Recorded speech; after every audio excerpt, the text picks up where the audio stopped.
स्वाहा तत्सवितुर्वरेण्यं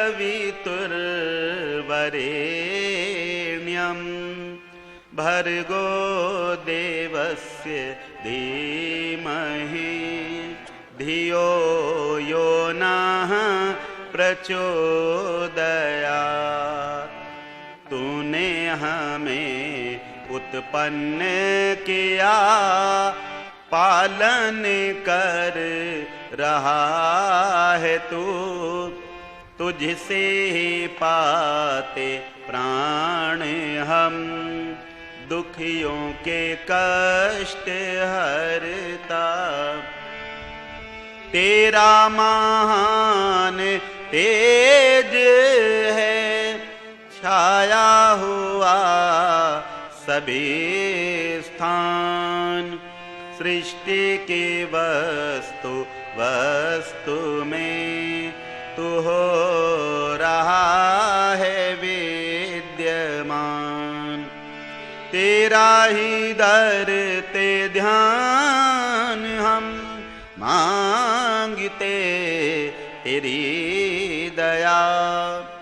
ईश्वर हमारी बुद्धि को श्रेष्ठ मार्ग पर चला, दाता हमारी बुद्धि को श्रेष्ठ मार्ग पर चला।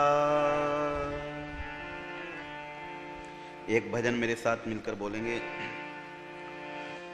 ईश भक्ति में मन को लगाया करें, ईश भक्ति में, ईश भक्ति में मन को लगाया करें, ईश भक्ति में परम आनंद मन में ही पाया करें, ईश भक्ति में मन को लगाया करें, ईश भक्ति में परम आनंद मन में ही पाया करें जी।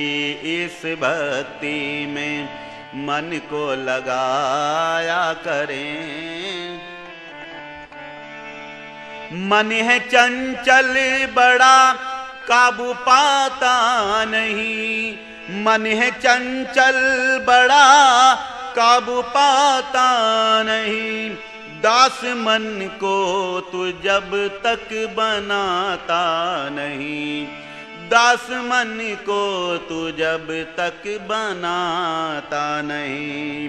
प्राणायाम से मन वश में लाया करें, प्राणायाम से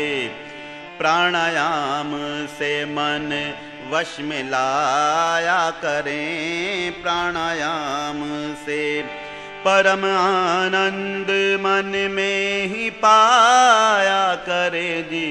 इस भक्ति में मन को लगाया करें। हृदय मंदिर में बैठा वो भगवान है, हृदय मंदिर में बैठा वो भगवान है, करना गुणगान ही उसका कल्याण है, करना गुणगान ही उसका कल्याण है। मग्न भक्ति में उसकी हो जाया करें जी, मन भक्ति में उसकी हो जाया करें। परम आनंद ईश्वर से पाया करें, इस भक्ति में मन को लगाया करें, इस भक्ति में।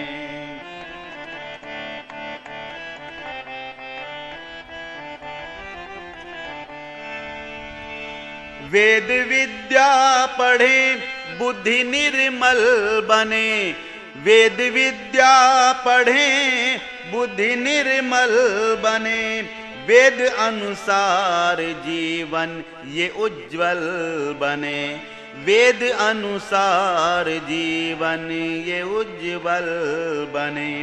ज्ञान का दीप मन में जलाया करें जी, ज्ञान का दीप मन में जलाया करें।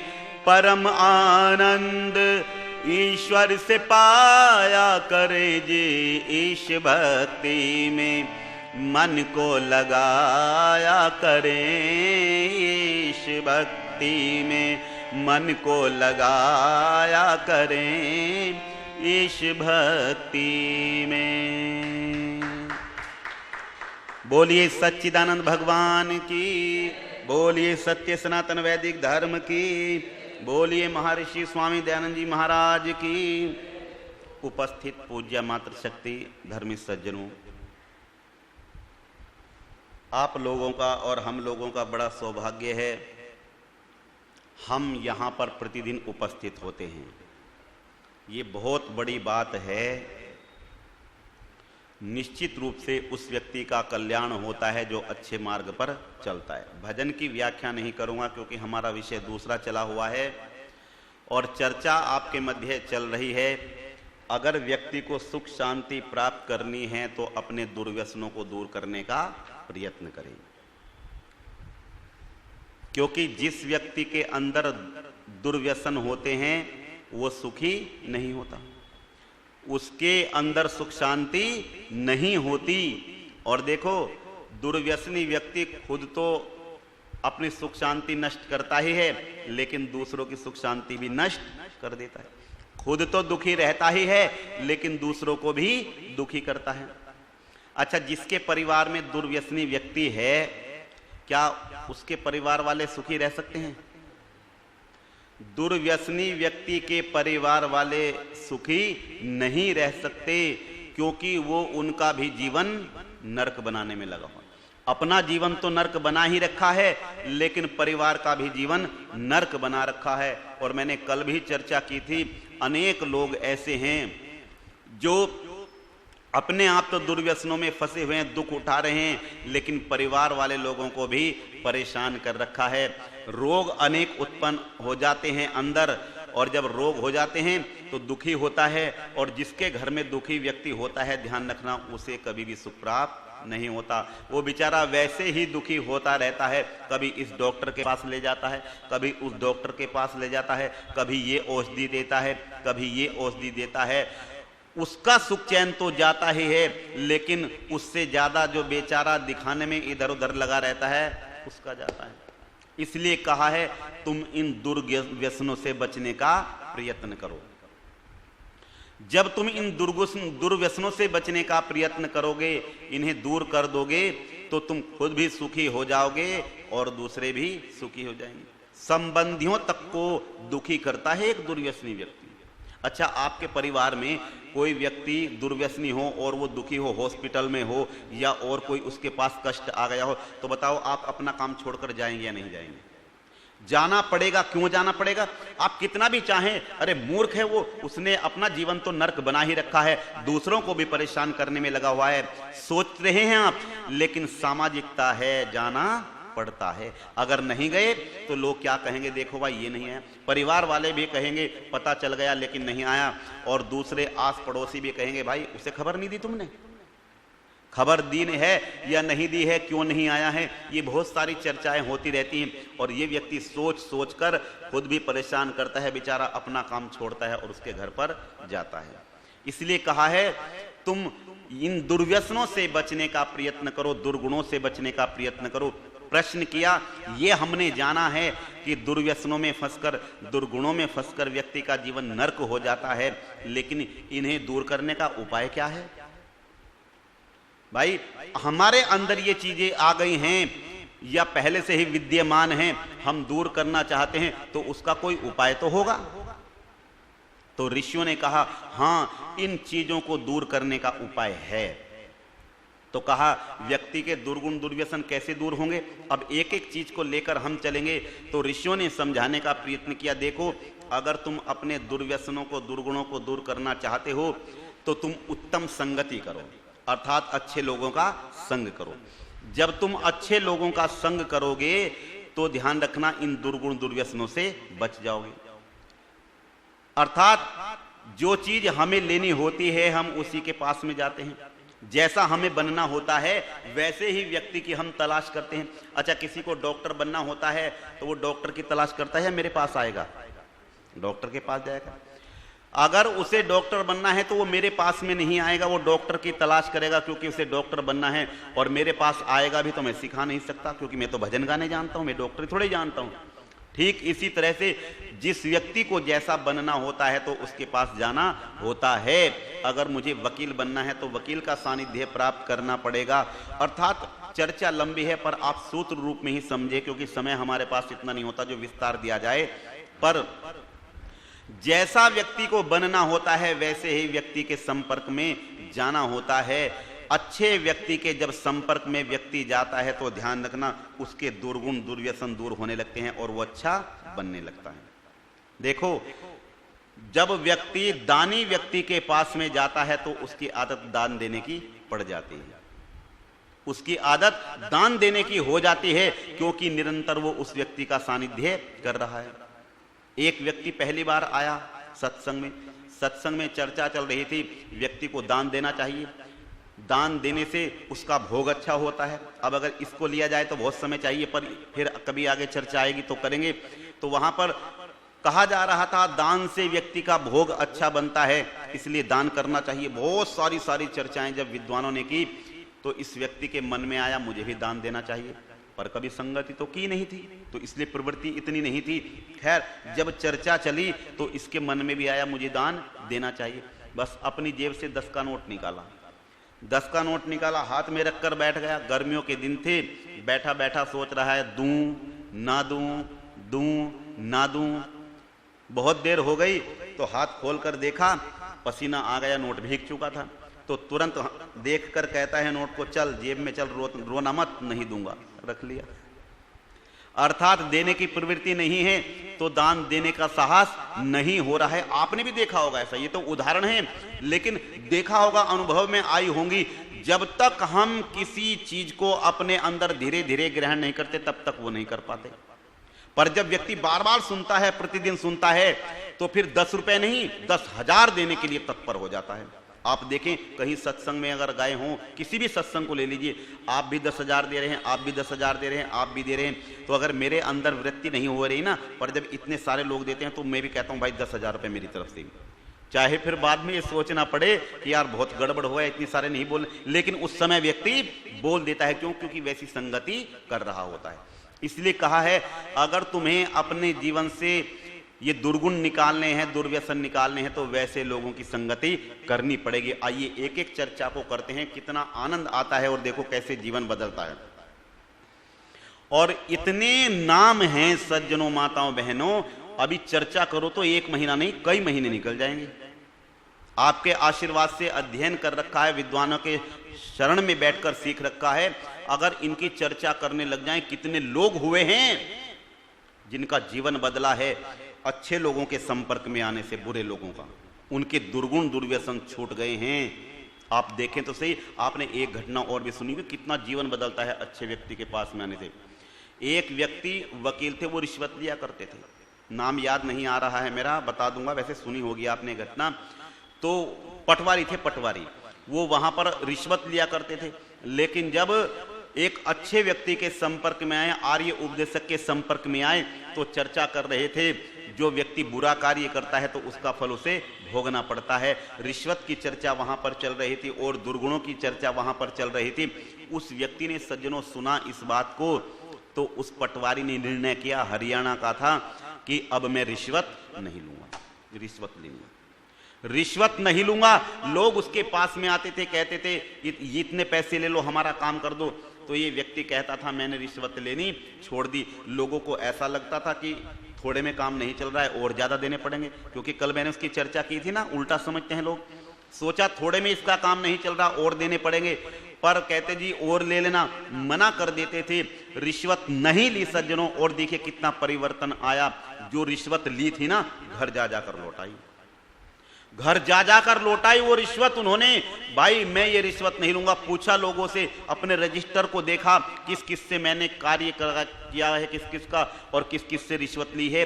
ये अच्छा सच बताना, ये कोई कम बात होती है? भाई आपने मुझे पैसे दिए हों और मेरे पास आ गए हों तो आसानी से लौटाने का साहस होता है। अगर ना लिए हो तब तो बात अलग है, कोई बात नहीं चाहता, पर ले लिए हों तो उन्हें अपनी जेब से लौटाना बड़ा कठिन होता है। आप देखें, जब मार्केट में सामान लेने जाते हैं, कोई चीज आपको पसंद नहीं होती तो आप उसे लौटाने जाते हैं। भाई मेरी पसंद ये चीज नहीं है, आप इसे रखें, तो दुकानदार कहता है भाई इसके बदले में दूसरी चीज तो दे सकता हूं, लेकिन पैसे नहीं दूंगा। जो पैसे उसकी जेब में आ जाते हैं वो नहीं देता, लेकिन उसकी अच्छाइयां देखिए कितने अंदर आई। वो व्यक्ति घर घर जाकर उसकी रिश्वत लौटाता है, कितना जीवन उसका पवित्र हो जाता है एक अच्छे व्यक्ति के संपर्क में आने। स्वामी श्रद्धानंद जी को आप देखें, जिन्होंने आर्य समाज में अपना जीवन लगाया है, कितने दुर्गुण दुर्व्यसन उनके अंदर थे। अगर उनकी चर्चा करने लग जाऊं तो बहुत समय चाहिए, लेकिन मैं उन दुर्गुण दुर्व्यसनों की चर्चा नहीं करता। पर मैं तो यहां पर यह चर्चा करना चाह रहा हूं, जब व्यक्ति अच्छे व्यक्ति के संपर्क में जाता है तो कैसे अपने दुर्गुण दुर्व्यसनों को छोड़ देता है। स्वामी दयानंद जी का सत्यार्थ प्रकाश पढ़कर सोचते हैं मुझे गुरुकुल खोलना चाहिए। गुरुकुल में जब सत्यार्थ प्रकाश के अंदर गुरुकुल प्रणाली पढ़ी तो सोचा मुझे गुरुकुल खोलना चाहिए। सभा में निर्णय रखा, प्रस्ताव रखा, सभा ने निर्णय दिया, मुंशीराम गुरुकुल बातों से नहीं खुला करता। गुरुकुल खोलने के लिए लगभग 30,000 रुपया चाहिए, और अगर आप अतिशयोक्ति ना समझें तो उस समय का 30,000 30 करोड़ के बराबर होगा। लेकिन आप देखिए व्यक्ति के अंदर कितनी अच्छाइयां आती है तो कितने बड़े कार्य कर उठता है। उनके पुत्र इंद्र विद्या वाचस्पति जी की पुस्तक पढ़ना, आपने पढ़ी होगी, नहीं पढ़ी होगी तो पढ़ना। उसमें वो लिखते हैं, उस दिन मेरे पिताजी घर पर नहीं आए। प्रतिज्ञा करते हैं जब तक 30,000 रुपया इकट्ठा नहीं कर लूंगा तब तक अपने घर नहीं जाऊंगा। और उस दिन घर पर नहीं आए, आर्य समाज में रुके। आर्य समाज कैसी थी, जैसे उनका ये आर्य समाज और उधर उनका घर, तो उस आर्य समाज में रुके और इधर उधर घूम घूम कर माताओं बहनों सज्जनों 30,000 रुपया इकट्ठा किया और हरिद्वार के अंदर गुरुकुल कांगड़ी जैसी संस्था का निर्माण कर दिया। और ये आप अच्छी तरह जानते हैं कितने दुर्व्यसनी व्यक्ति थे, कितनी बुराइयां उनके अंदर थी। अगर उनकी बुराई सुनाने लोगों, मैंने कहा है बहुत समय चाहिए पर मैं वो चर्चा नहीं करना चाहता। तो 30,000 रुपया इकट्ठा करके गुरुकुल कांगड़ी की स्थापना कर देते हैं, जो आज विश्वविद्यालय के रूप में स्थापित है। कितना बड़ा कार्य उन्होंने किया। और इतना ही नहीं, एक दिन उन्होंने देखा उनकी पुत्री वेद कुमारी स्कूल से गीत गाती हुई आ रही है, ईसा ईसा बोल तेरा क्या लगेगा मोल, ईसा तेरा राम रमैया, ईसा तेरा कृष्ण कन्हैया। जब अपनी पुत्री के मुख से यह गीत सुना तो सोचने लगे, अरे हमारे बच्चों को यह क्या सिखाया जा रहा है, पाश्चात्य संस्कृति में हमारे बच्चों को ढाला जा रहा है। तो ये भी आप अच्छी तरह जानते हैं, प्रतिज्ञा करते हैं मैं कन्या गुरुकुल की स्थापना करूंगा, और जालंधर के अंदर कन्या गुरुकुल की स्थापना कर दी। आप देख सकते हैं कितना बड़ा कार्य उन्होंने किया। और भी देखें, अगर मैं स्वामी श्रद्धानंद जी की चर्चा आपके समक्ष करने लग जाऊं तो मेरे 15 दिन इसी में निकल जाएंगे। उन्होंने कितने लोगों को शुद्ध किया है, कैसे अंग्रेजों का उन्होंने सामना किया है, कितने बड़े बड़े कार्य उन्होंने किए हैं। आपको आंखों में आंसू भी आएंगे और आपको ये भी एहसास होगा, अरे एक दुष्ट व्यक्ति कितने अच्छे कार्य कर जाता है जब सज्जनता को प्राप्त करता है। खैर, उन्होंने इतने बड़े बड़े कार्य किए, अनेक परिवारों को जो मुसलमान लोग थे हिंदू बनाया है उन्होंने। अनेक गांव के गांव शुद्ध कर दिए हैं स्वामी श्रद्धानंद जी ने। कितना परिवर्तन उनके जीवन में आया। अच्छा, ये अच्छे व्यक्ति के संपर्क में आने से आया, बुरे व्यक्ति के? अच्छे व्यक्ति के संपर्क में आने से महर्षि स्वामी दयानंद जी के संपर्क में आए और वो दिव्य आत्मा थी। आहा, जैसे जैसे गुण उनके अंदर थे वैसे वैसे उनके अंदर आते चले गए। और ध्यान रखना सज्जनों, आप पढ़ना, आंखों में आंसू आएंगे। ये जो पीढ़ी है ना स्वामी दयानंद जी के अनुयायियों की, उनके बाद की, स्वामी श्रद्धानंद जी, पंडित लेखराम, गुरुदत्त विद्यार्थी, लाला लाजपत राय, सरदार अर्जुन सिंह, तो आप देखेंगे कितना बलिदान इन्होंने किया, कितना बलिदान किया है। हृदय भर उठता है। और आज हम इतने सारे लोग होकर भी दूसरों को ठीक मार्ग पर नहीं चला पा रहे हैं। क्यों? क्योंकि हमारे अंदर वो श्रद्धा नहीं है, वो भाव नहीं है, और वो उपदेश करने की क्षमता हमारे अंदर नहीं है। आप देखें स्वामी दयानंद जी के जीवन को, जब वो प्रचार करने के लिए निकले तो उपदेश कर रहे हैं लोगों को हरिद्वार के अंदर जाकर, लेकिन प्रभाव नहीं पड़ रहा है उनकी बात का, उनकी बात का प्रभाव नहीं पड़ रहा है, लोग नहीं सुन रहे हैं। तो उन्होंने लोगों को दोष नहीं दिया, लोग कितने दुष्ट हैं, मेरी बात को नहीं सुन रहे हैं। अभी तो क्या सोचते हैं, अभी मेरे अंदर कमी है, मेरे अंदर कमी है, जिसके कारण लोग मेरी बात को नहीं सुनना चाहते हैं। इसलिए वहां से लौटकर आए और कहा अभी मुझे और तपस्या की आवश्यकता है, और तपस्या की। फिर जिस समय प्रचार करने में लिखे तो कारवा जुड़ता चला गया। कितना बड़ा कार्य उन्होंने, अर्थात हमारे अंदर बहुत कमियां हैं, हम कहते कुछ हैं और करते कुछ हैं, इसीलिए हमारी बात का प्रभाव लोगों पर नहीं पड़ रहा है। जब व्यक्ति जैसा बोलता है वैसा करता है तो गारंटी है मेरी उसका प्रभाव पड़ता है। ध्यान रखना, उपदेश का प्रभाव ज्यादा नहीं पड़ता, जीवन का प्रभाव पड़ता है। जीवन को देखता है व्यक्ति। आप कभी अपने घर में देखना, कोई चीज अगर आप बच्चे से कराना चाहते हैं तो उसे कहना ज्यादा मत, करके दिखाना, करके दिखाना। मैंने ये अनुभव भी किया है, मैंने अपने बच्चों से कभी नहीं कहा तुम हवन करो, पुस्तक उनके हाथ में नहीं दी है, बस अपने आप करने बैठता हूं, वो भी आकर बैठ जाते थे। और अभी 18 साल के हैं दोनों, एक लड़का एक लड़की। मैंने उन्हें कभी हवन की पुस्तक हाथ में नहीं दी, लेकिन पूरा कार्यक्रम हवन का वो करा देते हैं। मैं यहाँ हूँ, गांव में जब कोई कार्यक्रम होता है, जन्मदिन का और भी कोई विशेष कार्य होता है, वो करा कर आते हैं, अपने घर पर हवन करते हैं। क्यों? क्योंकि मुझे देख देख कर सीख। कभी मैंने उनसे नहीं कहा बेटा तुम संध्या किया करो। मैं स्नान करके ऐसे बैठ जाता हूँ, तो जब मेरा बेटा देखता है पिताजी संध्या करते हैं, तो संध्या करनी शुरू कर दी उसने। मेरी लड़की, उसने संध्या करनी शुरू कर दी, पहले गायत्री मंत्र जपा। और देखो कितना प्रभाव पड़ता है। जब मैं कभी जल्दी में होता हूं तो बैठकर नहीं करता, एक बार गायत्री मंत्र खड़े खड़े ऐसे किया और चल दिया, तो इसका प्रभाव भी पड़ा। कभी कभी मैंने उन्हें देखा तो लड़का मेरा एक दिन ऐसे ही जल्दी में होगा, खड़ा खड़ा गायत्री मंत्र का जाप करके तुरंत चला गया। मैंने सोचा अरे ये बात कहां से आई, मैंने बोला तो नहीं उसको, लेकिन उसने मुझे देखा, अरे पिताजी खड़े खड़े भी संध्या कर लेते हैं, तो उसने भी शुरू कर दी।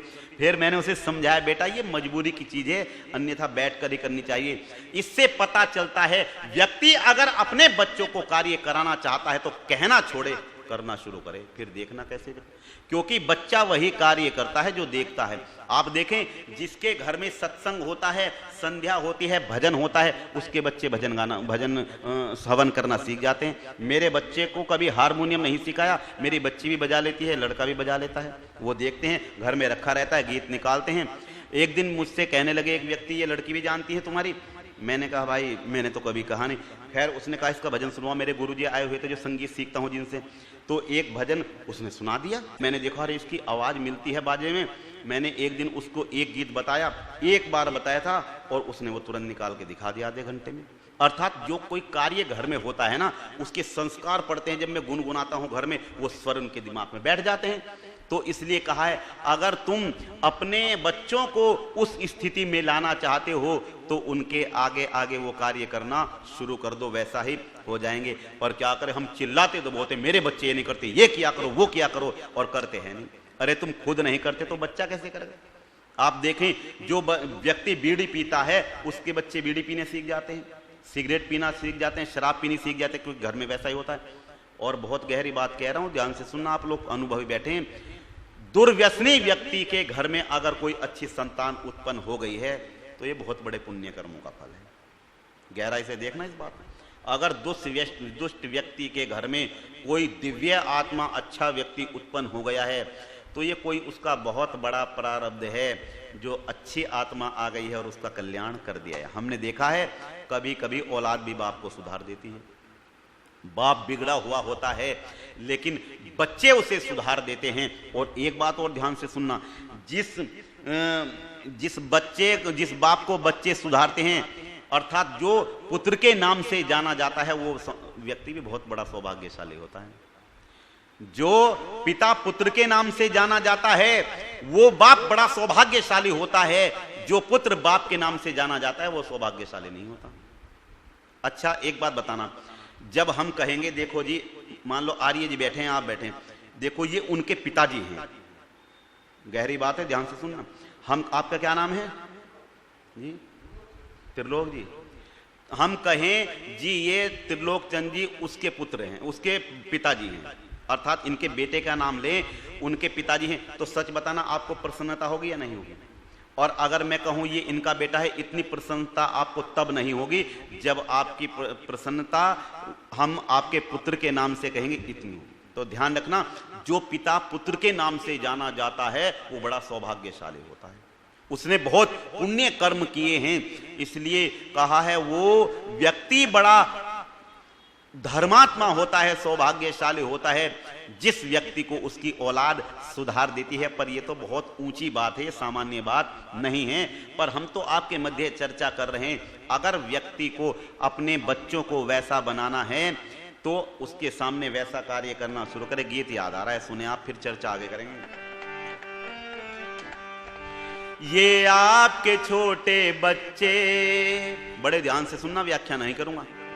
ये आपके छोटे बच्चे मानो रेशम के लच्छे, इन्हें रखना जरा बचा कर, ले चलना रास्ते अच्छे। ये आपके छोटे बच्चे मानो रेशम के लच्छे, इन्हें रखना जरा बचा कर, ले चलना रास्ते अच्छे। तस्वीर है घर आंगन की ये जो नन्ही सी कलियां, तस्वीर है घर आंगन की ये जो नन्ही सी कलियां, रहती हैं इनसे रौनक, सजती हैं इनसे गलियां। खुश देख के ताऊ चच्चे मानो रेशम के लच्छे, इन्हें रखना जरा बचा कर, ले चलना रास्ते अच्छे। ये आपके छोटे बच्चे ये फूल महकती राहों के बन जाएं ना कांटे, अच्छे लोगों की तरह से ये प्यार सभी को बांटें।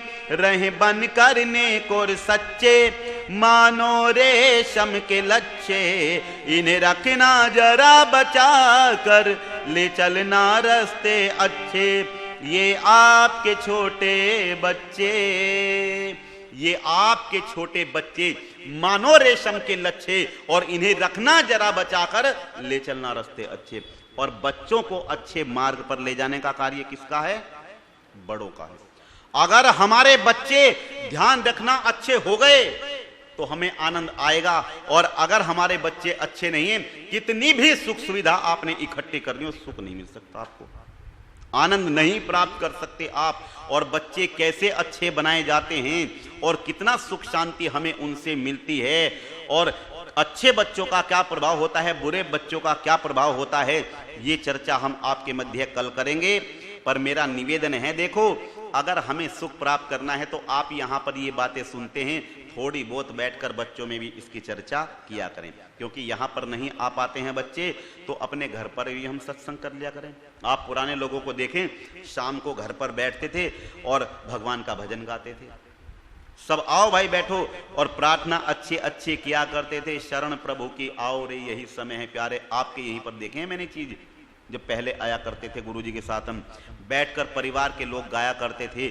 लेकिन अब ये सारी चीजें दूर हो गई। अब तो बड़ों के अंदर केवल एक भावना बन गई है, हमारे बेटे को धन कमाना आना चाहिए, कैसे धन कमाया जाता है, ये भावना।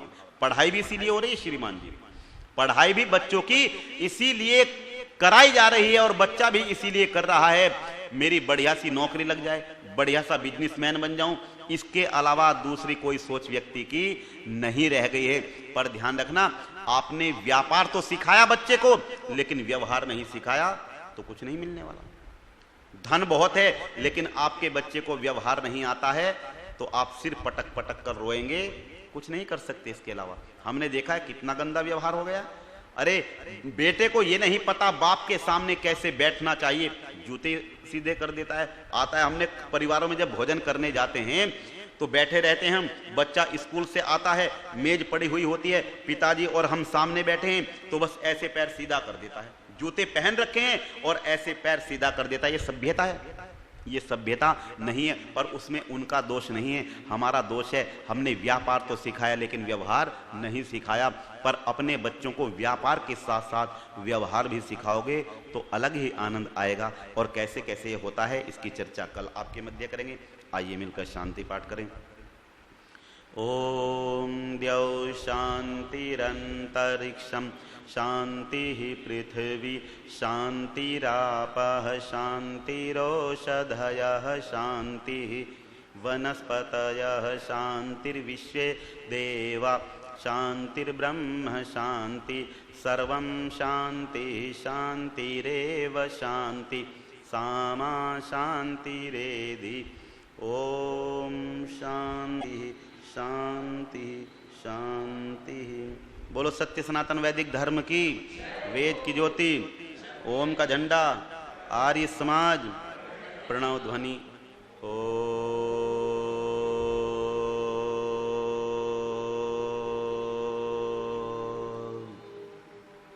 वैदिक अभिवादन सभी को सादर नमस्ते।